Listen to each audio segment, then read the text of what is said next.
তারাও থাকবে। দেখুন না কি প্রাণ পুরুষ দলের আমি পিডিএফ পাঠিয়ে দিচ্ছি।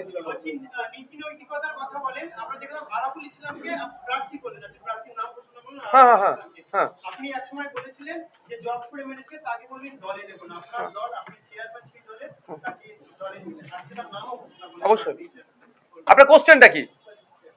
আমার কথা আপনি আমাকে শুনিয়েছেন, কোশ্চেনটা কি আপনি বলেন। আমাদের ব্যাকফুটে পড়ে বা ক্যানিং পূর্ব হাতছাড়া হওয়ার ভয়ে কি এই সিদ্ধান্ত নিলে যে আরাবুলকে শক্তিশালী? শুনে একটা কথা বলি, পশ্চিমবঙ্গে ভারতবর্ষে আর জেল নাই, সংশোধনাগার আছে। 5 বছর 7 বছর জেলে আমরা বলি জেল খেটে আসছে না, সংশোধন হয়ে তার স্বাভাবিক জীবনযাপন মেন স্ট্রিমে আসতে চাইছে। আরাবুল ইসলামদের মতো এলিমেন্ট গুলোকে খারাপ জায়গায় ব্যবহার করা হয়েছে এতদিন। ওটাকে কি ওনাকে খারাপ জায়গায় ব্যবহার করা হয়েছে এতদিন, ওকে ব্যাড এলিমেন্ট করে তোলা হয়েছে। সে যদি তার কৃতকর্মকে ভুল বুঝে সঠিকভাবে চলতে চায়, ধর্মীয় ভাবেও বলা হচ্ছে তাকে সৃষ্টিকর্তা তাকে ক্ষমার নজরে দেখবেন। আর আমাদের সংসদীয় ভাষা যদি বলি তাকে সংশোধন হওয়ার জায়গা আছে। তো এইগুলোকে যদি আমি আপনি ছেড়ে দিই, ক্ষতি ছাড়া সমাজের ভালো হবে না। আর আপনি আমি যদি টেক আপ করে সঠিক বার্তা দিই, সমাজে আরো যেগুলোকে তৃণমূল কংগ্রেস আর বিজেপি খারাপ কাজে ব্যবহার করছে, মারামারি খুনোখুনি হনাহনি যে ব্যবহার করছে, আরো বাড়তে থাকবে। বরঞ্চ আমরা একে টেক আপ করেছি, দেখবেন আগামী দিনে এই তৃণমূল কংগ্রেস শুধু ভোটের স্বার্থে যাদেরকে খুন খারাপিতে ব্যবহার করে আইএসএফ এর ছায়াতলে আসবে, যে আইএসএফ হচ্ছে একটা প্ল্যাটফর্ম যেখানে নিজেকে শুধরানো যায়। এবার এটাকে আপনি আপনার মতো করে ক্রিটিসাইজ করতে পারেন, you have to right, you can criticise. বলছিলাম দাদা, শ্রীগঙ্গার যিনি প্রার্থী হয়েছে কয়েক সেকেন্ড আগে আপনার দলে যোগদান করলো, ওই প্রার্থী তালিকায় তার নামও উঠে গেল। কয়েক সেকেন্ড নয়, অফিসিয়ালি মিডিয়ার সামনে এসে আপনারা দেখলেন জয়েন করেছে। অনেক আগেই তিনি আমাদের পার্টির পদপ্রার্থী এই মেম্বারশিপ নিয়েছেন। তো তিনি বলছেন তৃণমূল কংগ্রেস তাকে বঞ্চনা করেছে এবং বারবার টিকিটে তৃণমূলের পক্ষ থেকে টিকিট পাওয়া থেকে প্রাপ্ত ছিলেন, পাননি। টিকিট পাইনি বলেই কি আইএসএফ এলো, আইএসএফ তাকে নিল?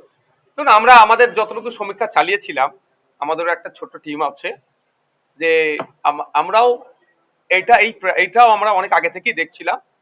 ভাববেন না যে এটা এসছে বলে, যে বিভিন্ন রাজনৈতিক দলের স্বচ্ছ ভাবমূর্তির কারা কারা আছে বা যারা খুব ব্যাড এলিমেন্ট, তাদেরকে মেন্টালি কাউন্সিলিং করে আমাদের দিকে আনা যায় নাকি। আমরা দেখছিলাম যারা স্বচ্ছ ভাবমূর্তির আছে আর খুব খারাপ এলিমেন্ট যারা, দুটোকেই আমরা মেন্টালি কাউন্সিলিং করে আমাদের দিকে আনা যায় নাকি। তো মফিদুল ইসলাম সাহেব যিনি সাহায্যে আছেন, তার সাথে আমাদের এই আলোচনা হয়েছে। ইভেন আপনাদের বলি, আগামী দিনে দেখবেন যাদেরকে মিডিয়ার সামনে মুসলমানদের পুরো সমাজকে যাদেরকে দিয়ে দেখে দেওয়া চাই, সেইগুলোকে আমরা তুলে নিয়ে আসবো। কারণ ওইগুলো 2-10টার জন্য পুরো মুসলমান 3.5 কোটি বদনাম হয়। ওইগুলোকেও আমরা মেইন স্ট্রিমে নিয়ে আসবো, দায়িত্বশীল নাগরিক করে তুলবো। দেখতে থাকুন আপনারা আমরা অল্টারনেটিভ পলিটিক্স কিভাবে প্রোভাইড করবো। আগামী দিনে বলবো আপনাদেরকে। টাইম দিতে হবে তো আপনাকে, এটা টাইম দিতে হবে তো, তার কার্যক্রম চলাফেরা দেখুন। সমাজ টাইম দিচ্ছি। ভারতবর্ষের সংবিধানের উপরে তো আমি আপনি নই, আপনি সাংবাদিক, গণতন্ত্রের গুরুত্বপূর্ণ স্তম্ভ। আপনাকে মনে রাখতে হবে, সংবিধান বিরোধী কোনো কথা বলতে পারেন না। সংবিধান তাকে সুযোগ দিয়েছে সংশোধনে, আমি আপনি কোশ্চেন করে তাকে প্রাপ্ত করতে পারি না।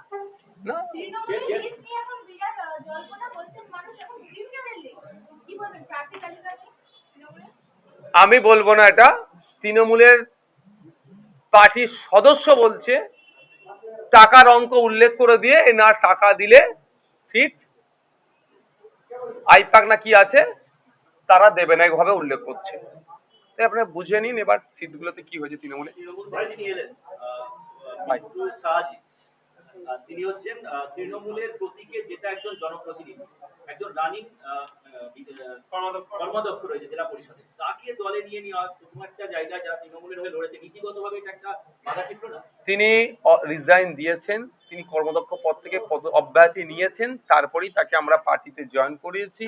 পার্টির প্রাথমিক মেম্বারশিপ নিয়েছেন, তারপরেই তাকে আমরা দিয়েছি। মানে এখন ভাববেন না যে তিনি এখনো তৃণমূলে আছেন বা ওই তিনি কর্মদক্ষতা আছে, তিনি অলরেডি রিজাইন দিয়েছেন। মানে খারাপদের ভালো করার জন্য কাউন্সিলর রেখেছেন গেছেন, মেন্টালি কাউন্সিলিং করছি তো আমরা, আনতে হবে।